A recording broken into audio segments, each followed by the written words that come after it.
Hello, good evening, welcome to UPfront. Now, tonight, throughout this week, businesses and industry people, the giants in the space that provide jobs for our people and keeping the economy running are up in arms against government. The matter is very simple. They want the recently new revenue measures passed, reversed. They believe it is not pro-business and is going to kill businesses rather. Already, they indicate that many of them are moving out of the country because of the cost of production and the fact that they are not being competitive. These three bills, the Income Tax Amendment Bill, the Excise Duty Amendment Bill, and the Growth and Sustainability Amendment Bill, should together bring government some 4 billion Ghana cedis. But that's not going to come easy, as industry has been punching holes into these bills and insisting that they are not going to improve the lot of the Ghanaian people. They may even lead to job losses and also cause a massive havoc to the already drained economy we currently are running. But why was government insistent on passing these? Did they truly listen to business people? The people who passed the bill are those in parliament. Those people have a representation. Their grouping is called the Trade and Industry Committee. One of the gentlemen who are part of that particular Trade and Industry Committee and continues to be a member is my guest in studio. I should soon be joined by the industry people fighting. It includes GUTA, the AGI, and I sure should be having on the phone line immediately the national chairman of the Food and Beverages Importers Association, Mr. John Awuni. We'll be hearing from the complaints and getting answers from their representatives why they decided to represent government and not business. That's the crux of our conversation on UPfront today. As I've already told you, my guest in studio, the Honorable Andy Kwame Appiah-Kubil. He is a member of Parliament for Asante Achim North. Yes. But in all fairness, he's also a member of the Trade, Industry and Tourism Committee of Parliament. That's great. And that's an interesting committee because that investment. Is an investment too. Well, so perhaps businesses have every reason to be excited that he is my guest today. And we sure should be joined by the president of GUTA and also the chairman of the grouping Food and Beverages Association of Ghana. Now, Honorable, you're welcome. I hope you are doing well today. Thank you very much. I'm very well today. And I'm getting ready to go for the celebration of Easter tomorrow. Oh, I see. You will not go to Kwahu, right? I will pass through Kwahu and go to Asante Achim because Kwahu and Asante Achim share a common boundary. Yes. And you see, we are neighbors, except that they are on the other side of the boundary in Eastern region, and we are in the Asante region. Okay. We are neighbors within the enclave. Okay, that's an interesting point. Now, let me bring this point in here. There are already questions being raised about the kind of due diligence that you in Parliament did on these new revenue measures. If you hear largely the kind of holes being punched into what you consider to be the savior of the economy and one who will get us an IMF deal, it appears it is going to cause a lot more havoc, at least according to business, than the good you expect it to bring. Well, my brother, I cannot think of one measure that can bring us out of the economic situation. We're looking at quite a few of them, multiplicity of them, and the combination of them that will bring us the relief. So I'm not sure everybody is saying that it is the revenue bills passage that will bring us out of economic situation we have ourselves, but it has some impact on it. The unfortunate situation that I find myself is that not many people have actually looked at the content of the bill. Not many people have looked at the justification for the bill. And I'm sure not many people understand what it is that these bills are supposed to generate by way of revenue mobilization for the economy. And of course, we need to also look at the impact that it will have and the sustainability that is supposed to bring into our revenue flow. We'll go through them one by one. Let's start with the Excise Duty Amendment Bill, for instance. I mean, to you in Parliament, what were you told was supposed to be the agenda for this bill? For reason of education, I think that people have not been properly informed about what we have done with the excise duties and what we intend to rake in by way of revenue. I'm not sure we have taken our time to look at it. And to be honest with you, the excise duties, they're going to affect smoking devices, cigarettes, and alcoholic beverages. Indeed, if you look at beer and hard liquor, The excise duty on beer is higher than that of hard liquor, but we all know the effect of hard liquor on the health needs of the country and also the corresponding revenue that it brings. We need to look at realignment of the implementation of the excise duties. So we are increasing the tax component of the hard liquor as against the beers. And I would you call this one bad? Okay, it's interesting. We are also putting taxes on cigarette and smoking devices. Would you call that one bad?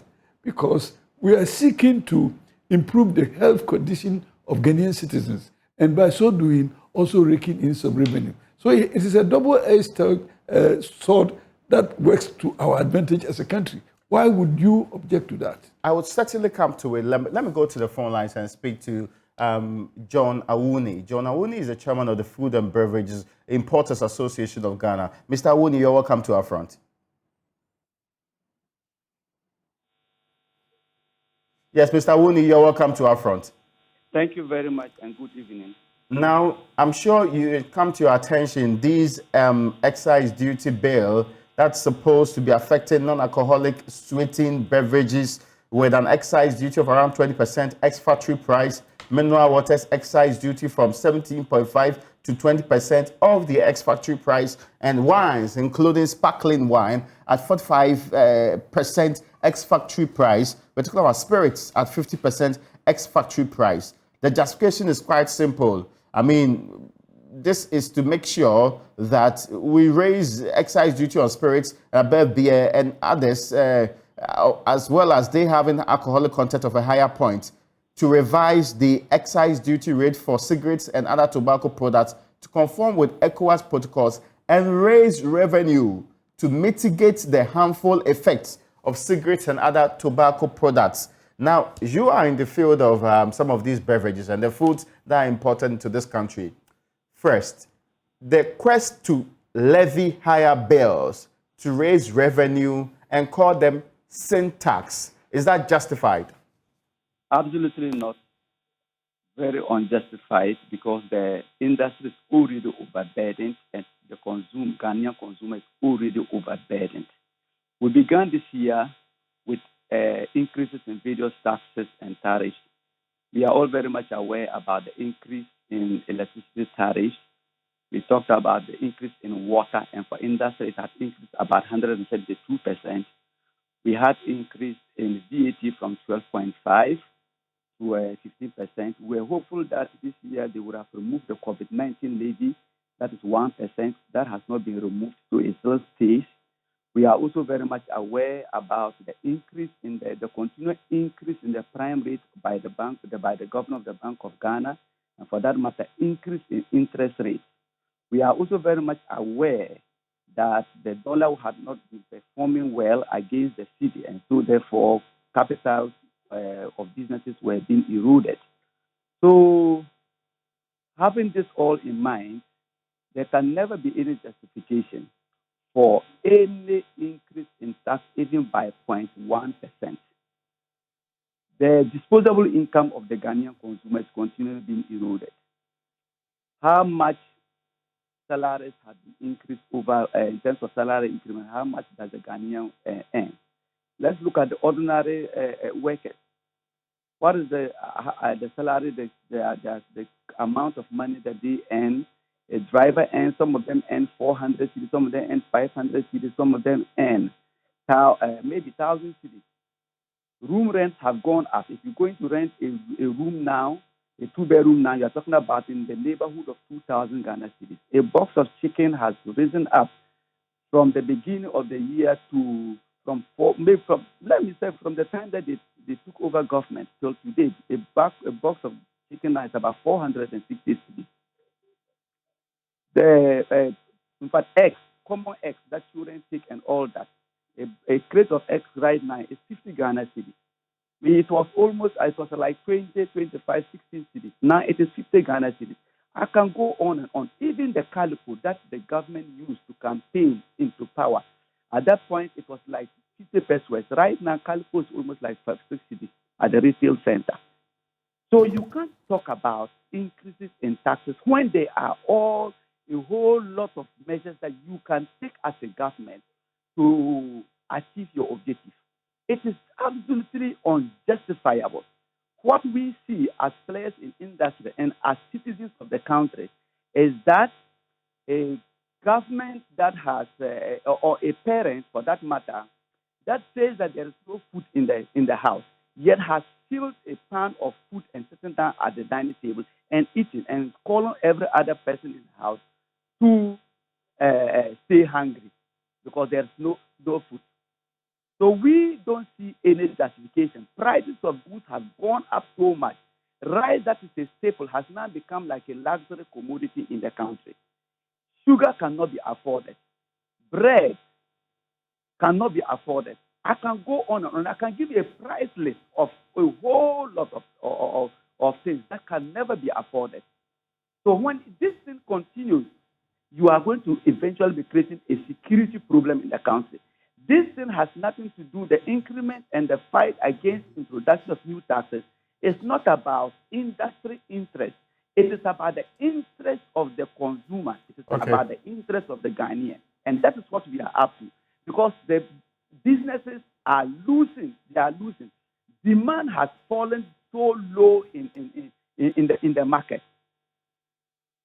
Now, when you talk about these things, I mean, we all know that countries that levy taxes on sugar or sugary products in the name of sin tax have always justified it. The inclination from the grouping AGI, I've seen their position paper on it, and they are suggesting that the diabetes burden in this country is not one that requires us to make it look like we need to levy to bring it down. And there's another claim that's being made about the complexity of taxes or the compendium of taxes that are actually making businesses move to other countries. You in the food and beverages industry, I mean, clearly, do you have options? Are your members also moving to other countries, or is just all a hoax? Let me answer the first one, the issue of the same tax. Mercedes-Benz is very expensive. Yes, people buy Mercedes-Benz. Now, if I go into the food arena, we are talking about we want to impose taxes so that people stop consuming sugary products and then all that. Sorry, I'm sure it's my end, but I cannot hear you properly. Can you speak up a little bit louder for me? I'm saying that, let me answer the first question. Okay. The first issue of sin tax. The taxes are being imposed because they want to ensure that people don't consume those commodities because diabetes rate is going up and all that. Diabetes rate is going up so much because, in my opinion, we are not properly educated on how to consume, when to eat, and what to eat and how to eat it. In the Ministry of Sports to educate people to go on exercise, do all that. That will not do. Now, if you come back to the issue of trying to stop people from consuming by imposing taxes, are you going to put taxes on sugar and cocoa that majority of Ghanaians drink every day? Are you going to tax sugar bread? Will you tax sugar cane? Will you tax Cerelac? Will you tax all those things? If you talk about, we've had so much tax, over 50% of taxes on cigarettes. Yes, cigarettes is still being consumed. Spirits, higher taxes. It's not as if they are not being taxed. Yes, they are still being consumed. Some of these things have inelastic demand. So no matter the amount of tax you put on it, consumers will still consume it. You don't go in the name of trying to stop people from consuming certain products by punishing them. And when those products are essentially necessities in their home, sugar bread is a necessity in the house. Cocoa and sugar is a necessity. Calipo, those fruit juices, they are necessities. You cannot stop that. They can put 100% tax on any of them. People will still drink malt. People will still drink cocoa and sugar. People will still take sugar bread. People will still take Cerelac. All those things, for me, the spirit of those is the taxation is to raise revenue, but not necessarily to stop people. It will never happen. If anybody wants, you can take down a baseline survey and take down data today and data next year and find out whether if they continue with this tax, it will reduce or not. We are not new. Whatever Bible says that whatever happens ahead aforetime happens for our learning. taxes have been imposed so much in the past to stop certain consumption of certain products, and it has not happened. So for me, that decision is just completely flat on the ground. The issue of consideration of businesses in other neighboring countries, indeed, it is very pathetic that as an executive member of the Food and Beverage Association, I find members considering relocating or expanding their businesses not in any other country, but even in Burkina Faso. Ghana was called the golden, we said was the gateway to West Africa, a preferred destination for business. How can the same businesses that have established their concerns in the country now begin to think about relocating to Togo, relocating to Cote d'Ivoire, relocating to Burkina Faso? I can show you messages that chief executives of companies have started considering. Now, let me give you a practical example. The Ghanaian port is currently very empty. The imports have reduced drastically to the extent that port authorities have become so concerned that they have called a meeting of all stakeholders to find out why imports have reduced drastically at the port. Wow. Now the answer is that if imports have reduced drastically, then goods should be very limited in the market. Yet goods are all over. We don't have shortage of commodities in the market. We don't have shortage of foodstuff in the market. Where are those goods finding their way into the market? The government should be very concerned about that. They must answer that question. And that should inform them that as the music has changed, people have also changed their way of dancing. And so you cannot take taxes to stop people from achieving what they want to achieve. So I am advising the government, if their research network is good, if they really have good data, they cannot proceed and they should not proceed with the imposition of any new taxes. They will lose out on it. We are here when they said e-levy was the panacea to the problem of the Ghanaians. We said e-levy, when they do it, they will not achieve their objective. They said they will do it. When they did it, have they achieved their objective? They said if they impose e-levy, we will not go to IMF. Are we not the same proud people going to IMF today? And even particularly now, we are now begging to go there. It is quite disappointing that but we have, it's like people have been blinded. Yes. It's like people are being deceived. Because clearly what is happening, this one's imagination, that you want to keep on imposing. You see, the economy is in trouble. And if the economy is in trouble, who are in trouble? If businesses are in trouble, individuals are in trouble. So how can you go to the same doorstep of the people, the same people that are in trouble, to ask them to produce more money when they don't have money? Mr. Willie, I guess I can leave it off here, and I'm grateful to you. He is the chairman, making a very spirited case there. He is the chairman of the Food and Beverages Importers Association of Ghana. But the Ghana Union of Traders, their association president, is with us in studio too. Dr. Joseph Abi, you're welcome. Thank you. I also have the member of parliament. The parliament, which committee worked on the bills and are supposed to represent traders, because they are the trades, industry and tourism committee. Honorable is also with us here. You easily forget the investment part. The investment, because I think there's very little of that happens in this country, right? So, I mean, Honorable, you've heard a very passionate display of what businesses are feeling. You see, I will come to Dr. Obey, but let me hear your preliminary responses to those things. It says your syntax will not work. If you really want to generate revenue, what you're doing is going to actually beat down government revenue rather. Right. It's unfortunate that most of the time, before we craft these bills, we don't provide education upfront before the implementation. So when it comes like that, everybody gets up to attack the intentions and the effect of it.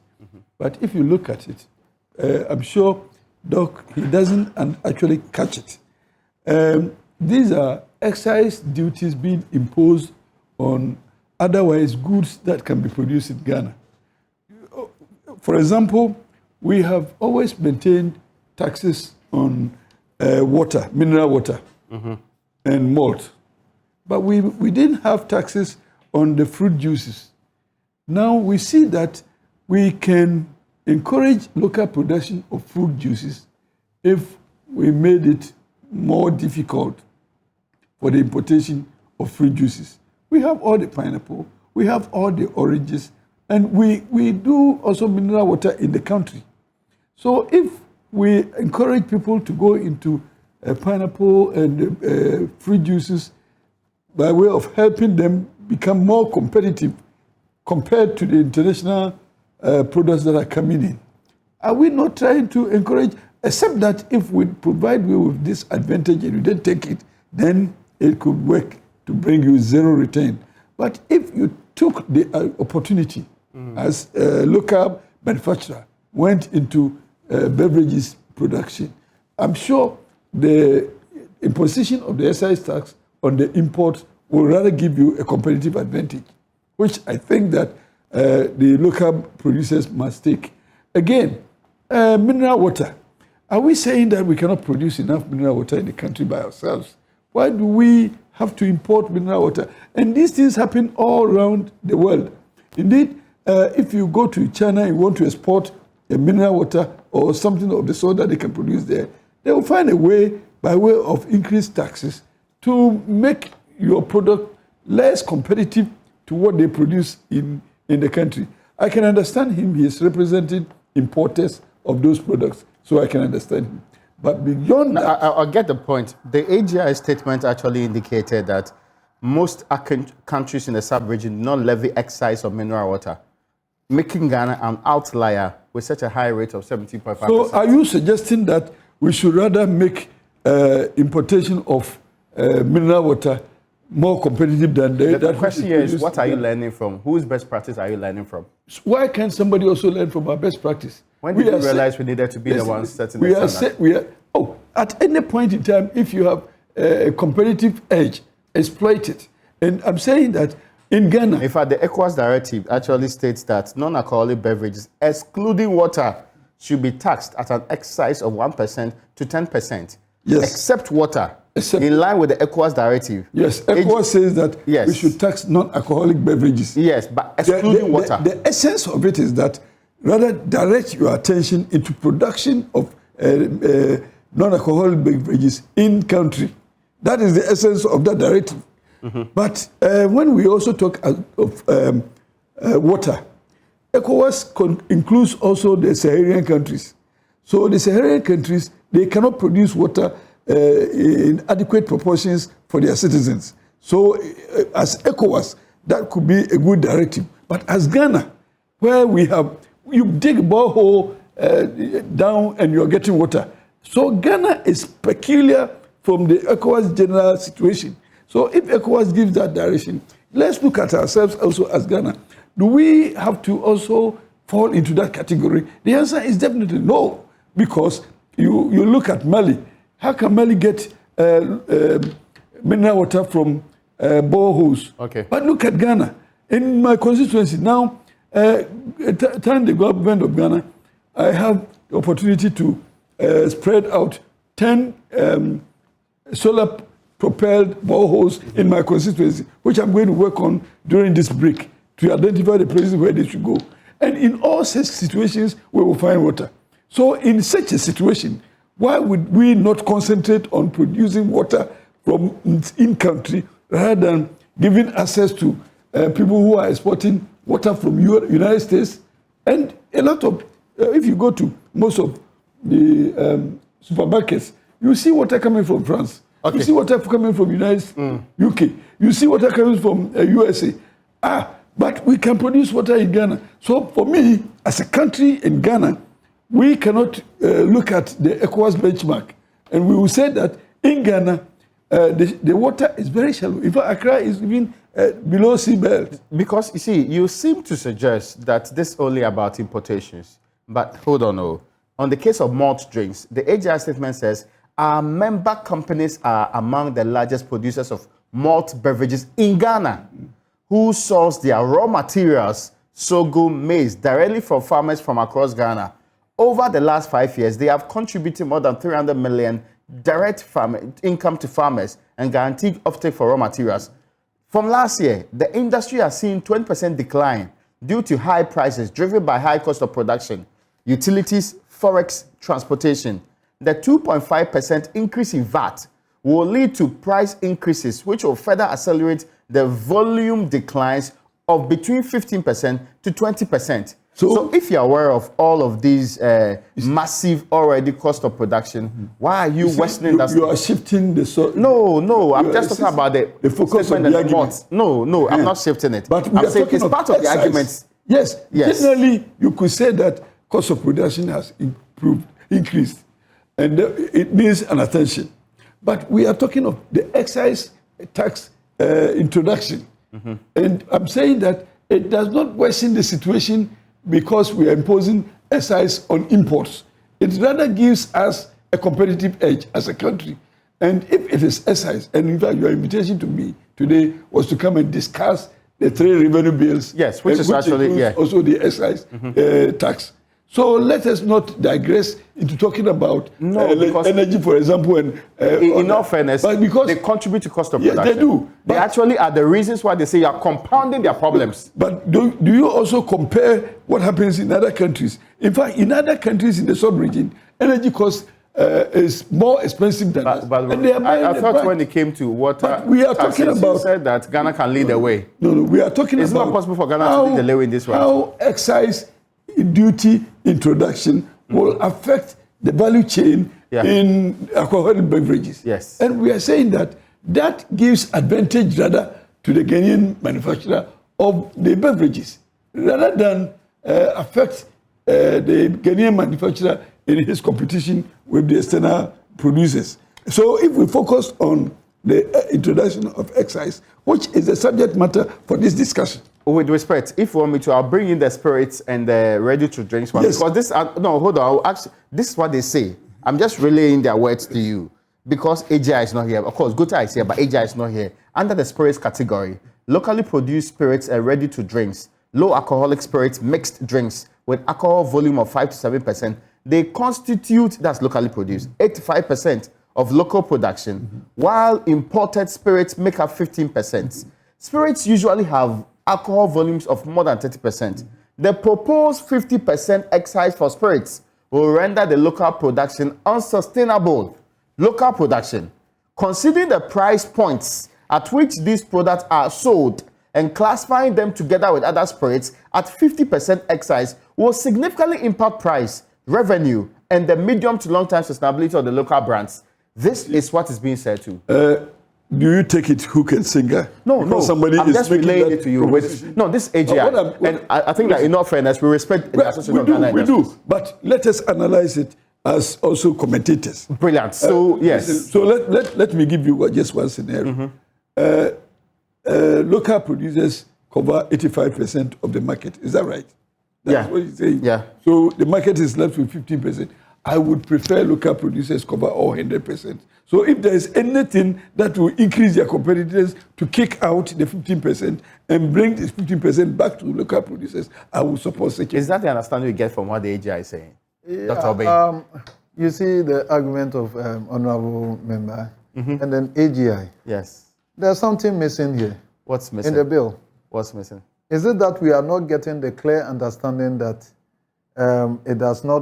it covers only imported goods and does not cover because from what AGI is saying, the bill covers them. Yes. That's why they are unable. They actually make a reference. Exactly. Yeah. So, Honorable Member of Parliament should be able to identify whether this thing is limited only to imports, and that's where the problem is. We cannot run away from the fact that we are overburdened with taxes. It's extremely high. We cannot bear it any longer. Ghanaian businesses are not doing badly in terms of tax payments. Because for the past couple of years, we've been exceeding our... Look, if you get me... GRA. No, just quickly, let's with respect. I actually think that you should finish then coming with your question for him because he's been sitting here for a while, yeah. We've been performing... we are not performing badly in terms of tax payment. Because even last year, where our capitals were depleted over 50%, we were still able to exceed our revenue target. So if these revenues are achieved, and still, because the preceding years all have the revenue targets being exceeded. So if you're exceeding your revenue targets and you are still find yourself wanting, it means that you have to check your expenditure. Or check your targets, or you could have been doing lower targets. Exactly. So it's not that businesses are not paying taxes. That is being made for the general public to understand. They say generally as a country, we pay very low taxes. That's why in Yes, sub-region... and that is because just a few of us are paying these taxes. Ghana Revenue Authority research shows that 13 million of us have the capacity to pay tax. And yet only 5 million, less than 5 million, are captured into the tax net. How are we spreading the net? Do we have to just pile it on to the few that are paying, and when their back is broken, like it has broken now? Since 2021, if COVID came and government is wobbling, what about businesses? Government do not do business. There's effect, the COVID effect, the worst affected is the businesses. And yet, we were made to pay 1% levy on COVID pandemic. Yeah. No precedent in the world. COVID recovery. That the pandemic that is killing businesses, we have to also made to pay. And there's no doubt about this. The taxes. Sorry, do you think they understand you? Do you think that the people who made the decisions, the parliamentarians who vote on these bills? I'm disappointed by their action because Parliament do not represent themselves. They do represent the people of Ghana. They do not represent their own interest, neither the interest of their political parties. This is a tax that everybody, all business organizations have stood against and shown to government that we are overburdened. Fortunately, government itself recognized the fact that overburden impedes on growth of productivity. A government recognized that. That's why in 2017, government said that we have to give you some respite. And that you are overburdened, and that's why they removed the they call the nuisance taxes. Yeah. Now these taxes are creeping back in force and forms in other forms. And since 2021, the benchmark reversal have made duties gone up about 35%. VAT that used to be 3% have been metamorphosed into the standard rate of cumulative about 21-point-something%, the highest in the sub-region. And then this Bolata, the special import levy of 2% that was handed over to us by the previous administration, that after the sunset. With sunset clauses, which sunset, means that there's a period where... The sun has never set. There's a period where the tax will be removed or expire. And suddenly, and it's still being piled on us. And now, this is counterproductive to government's own agenda of industrialization. That we, whilst the interest rate is piling on the right, taxes are piling on the left. We have to contend with 40% over interest rate. And government wants us to be self-sufficient by increasing productivity, by adding value to this. How can somebody, now you say that we should stop importing rice. How can somebody go and borrow at 42%, 45% and go and start a rice farm? He has already lost. So what are we doing? The business that we do here, we are not doing it in isolation. We are doing it in competition with the members of the sub-region, the other members of and then we are losing out. And that's why the Continental Free Trade Area, where we have the edifice of office here, hosting a year, we are irrelevant. At 3 years of implementation, tell me what goods have been able to be shipped from Ghana to other member countries. If I don't know anything at all, I know that people are buying batteries from Kenya to Ghana, from other textiles and other products to Ghana from Kenya and other jurisdictions. Okay. The contrary is the case here. That we are not. Because so you are not taking advantage of it. How do you get advantage of it? Because we are in competition, and then prices are key. And the cost of doing business is high. Let me tell you, we are losing even in the cross-border trading activities that we do with our sub-regional neighbors. We are losing out. Togo is more attractive, Nigeria is more attractive, these countries, because that's why most of our brothers and sisters travel to Togo and go and buy goods. The goods that they go to Togo and buy are also imported goods, because Togo is not a manufacturing hub that we say that we went to the manufacturers and buy the goods. The goods that we have also imported here is the same goods that people go to Togo and buy. It means that the cost of doing business here is very high, extorsively high. Now, we also have to contend with inflation. Inflation is not as a result of excess liquidity in the system and that we are mopping up the excess liquidity. That's why the Bank of Ghana have used wrong methodology and is not getting any answers. From 2021, he has been increasing the monetary policy rate all to mop up this excess liquidity. Because but is there indeed excess that's not the policy here. The problem, because they are using the wrong diagnosis, the problem had been that of accumulation of costs. Cost is piling up.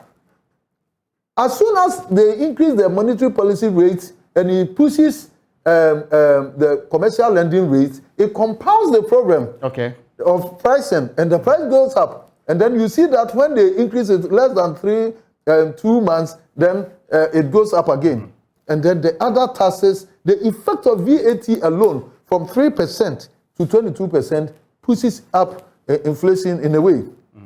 And so it's the accumulation of cost of doing business. And that's why our port is empty. Our port is empty because our port is not in competition with itself.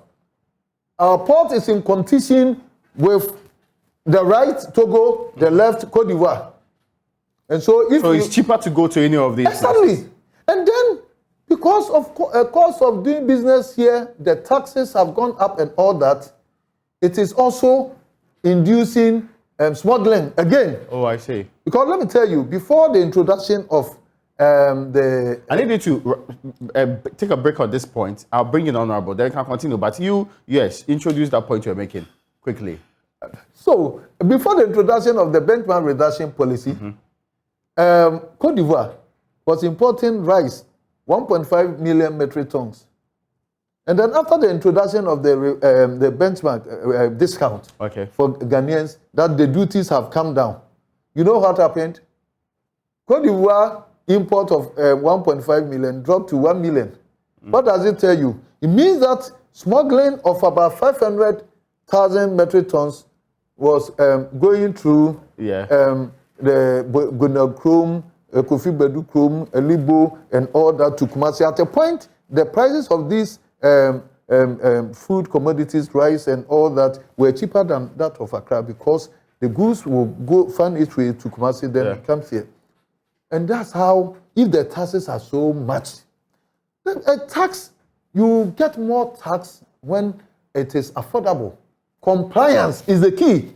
If you do not have compliance, you are joking. Because people will find ways of doing this. Let me tell you, the leakages at the free zones, the leakages at the warehousing system, all these things have to work one by one. And then let's cancel the so-called tax exemption policy. If we are bold to cancel the tax exemption where the abuses are, we are able to get from the cancellation only, we are going to get about 2 billion savings from there. I need some responses from Honorable now. See, Honorable, it appears they are very unhappy. Look, which really means that he didn't consult them before he made the decision to pass these bills. You can ask Doctor. He has been coming to meet with the trade committee all the time. And in trying to fine-tune the bills, we did a lot of consultation with them. So how can we listen to them? Look, I appreciate. I appreciate the concerns he's raising in the generality of the tax environment, but unfortunately, sometimes I disagree when we deviate from the subject matter and talk about the others. We need to provide education to the populace on this particular bill, excise duty amendment bill. That is why you brought me here. We can have another platform to discuss the generality of the taxes and see where we can amend to bring some relief to the business community. So those are legitimate concerns. These are legitimate concerns, but they, however, dilute the expectations of this discussion today on the particular bill for which we need to discuss and educate the public. And we have 3 of them to discuss. The Income Tax Amendment Bill is also one of the things that we want to do. And also the Growth and Sustainability Bill. So these are specific. Which one? This is the killer bill. The Growth and Sustainability This is the killer bill. Okay. Because it's killer, it's obnoxious, because it's going to allow us to pay multiplicity of taxes. Really? Yes. So when you tell the communication industries to charge 5% on their gross, when you tell the insurance companies to charge 5% on their gross, when you tell the banking industry to charge 5% on their gross, and the shipping lines, all these industries are not going to absorb this cost. They are going to treat it as an expense and pass it on to the consumer like us. And it's going to make us pay multiplicity of taxes along all these that we all do business with. Prof. And so that one I'm sure it's not helping us. And we ourselves, apart from paying this through these industries and all that, we have to contend with 2.5 on our gross also. I'm sure. Just a second. I can have explain. the platform. Yes, please. Unfortunately, I gave him the to run. Yeah. And what I realized from what Doc is saying is that he has not paid attention to the bill itself. How so? Because we need to impose profit before tax on companies and institutions on production of, in the case of mining, upstream oil, gas companies, and indeed, this is the focus of the bill. Now, Dr. So it's not for all industries? For all industries. Really? Listen, this is it. So I expect that we look at the bill itself and see where the focus is, what we are trying to achieve with this bill. We are trying to achieve 2.2 billion Ghana cedis over importation. And in fact, if you talk about the case of mining, for example, and upstream, not many Ghanaians look at those areas, particularly. But is this factual, Doc? No. It's schedules A. I think this is the third schedule. Or the second schedule. So the first schedule. This is spells the communication insurance. I can give you this report for your study, so that when we come here and we are talking about the sustainability bill, you understand exactly what is it, so that you don't bring in the unnecessaries. You see, and we have explained clause by clause where we are causing the amendment. So, unfortunately... So you made an amendment to the bill? Yeah, we made an amendment to the bill. And we are particularly interested in certain clauses. And we are amending, and this is the bill. And it cannot be any different from... This is what was passed in Parliament. And, Doc, when we are talking... So what has been separated... No, what has been separated to... Oh, please. Doc, let me... Okay, please, let's different from let the Honourable Member of Parliament... And so I don't know if Parliament have different documents altogether. No, but Honourable, this is a report of the Finance Committee. Upon which we pass the bill. Okay. So, and the clauses are identified and responded to. Specifically. So the 5% on gross and all that is not there. The 2.5 for others.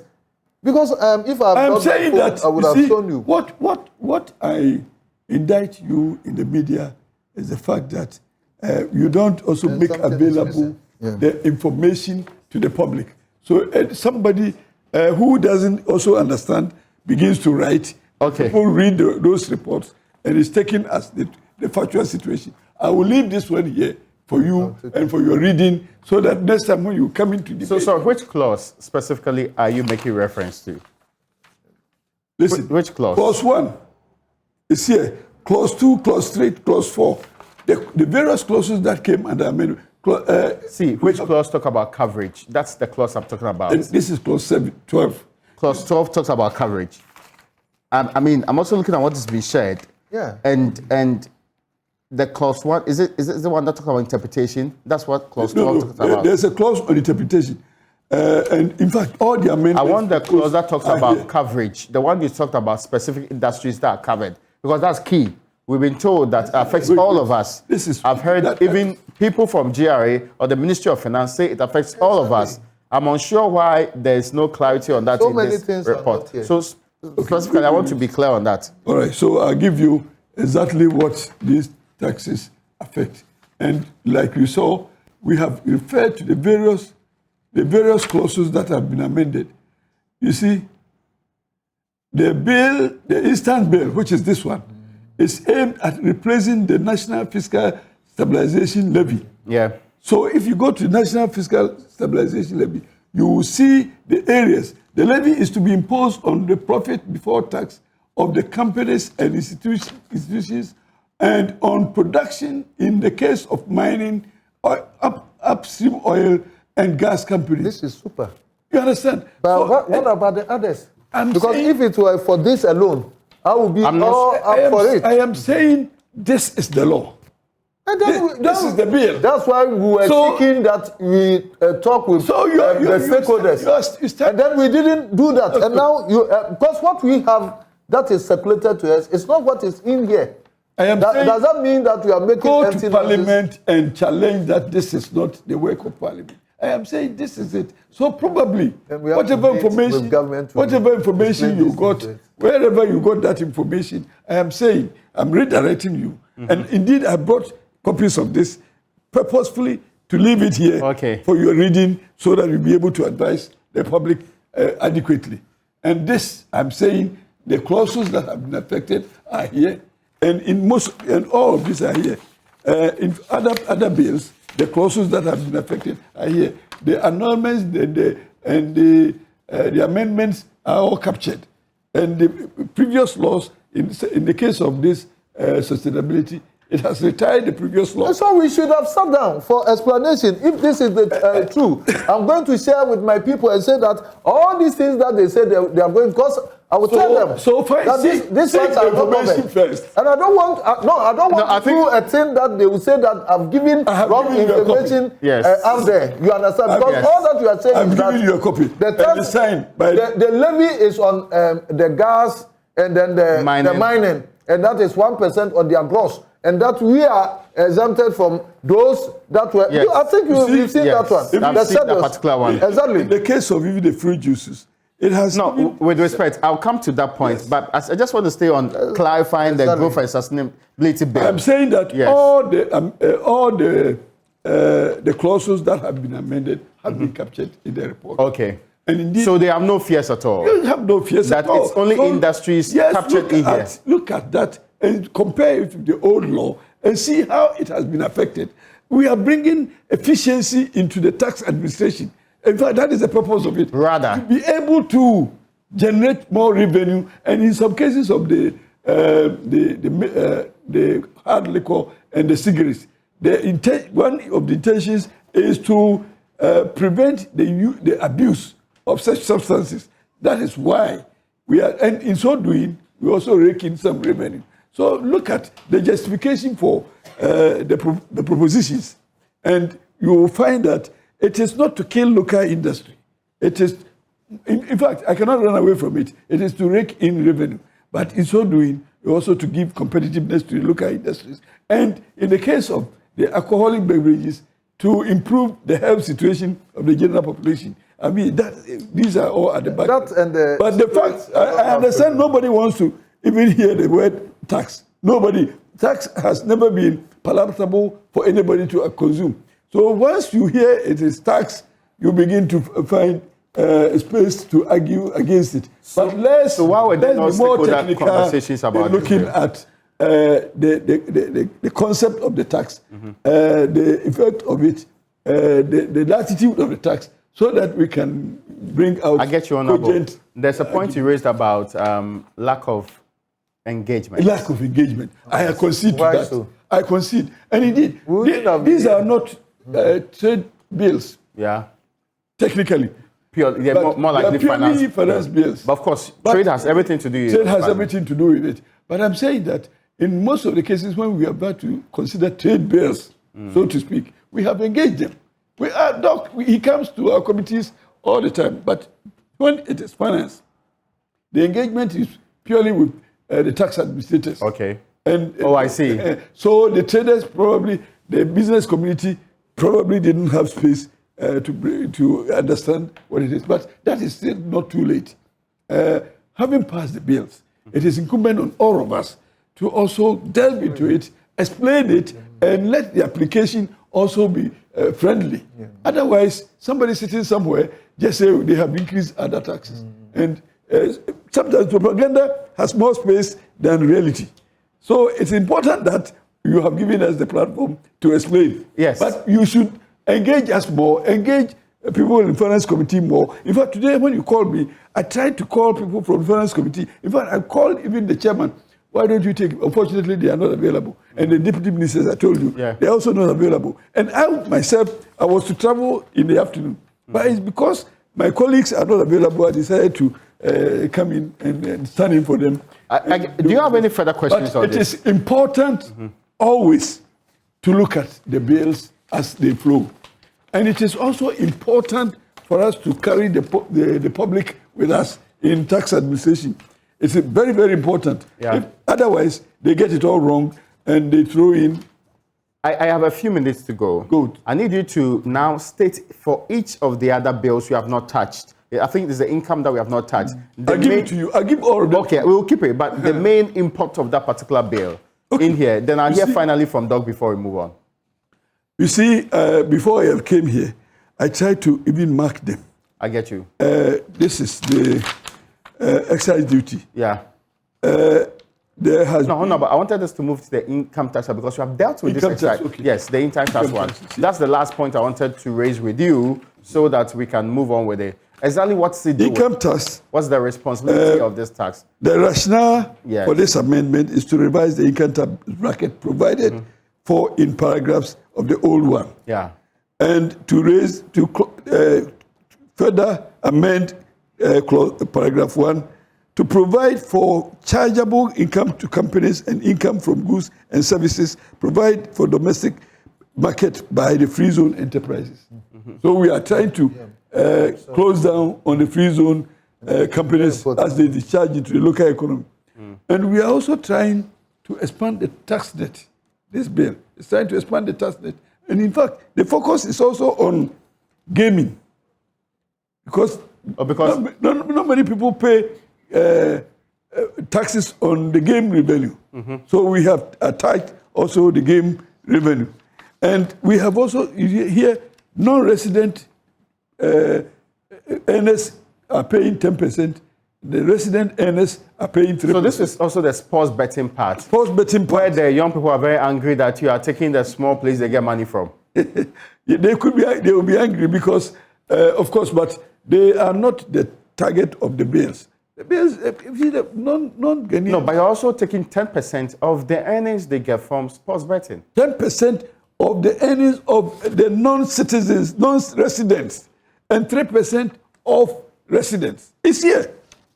Assessed liability by the resident person, 3% of the consideration received. And in the case of non-resident, 10% of consideration received. So it's an error. We are also taxing gift revenue. Okay. You understand? So expanding the tax net. If we tax gift revenue, how does it affect corporate? Gentlemen, unfortunately, I don't have any time left. 10 seconds if you have. Yeah, we have to But generally, Review these laws. we have to engage. Generally, my advice is that let's go through it. Yes. Let's understand it, even as operators, and let's educate The so people that we rather. can carry people along with us. It is not the case that all taxes are obnoxious. Honorable, thank you so much. Doc, thank you so much for also coming. And Doc, folks, let them get photocopies for yes, I'm actually keeping it with him. Thank you so much for joining us on today's edition of UPfront.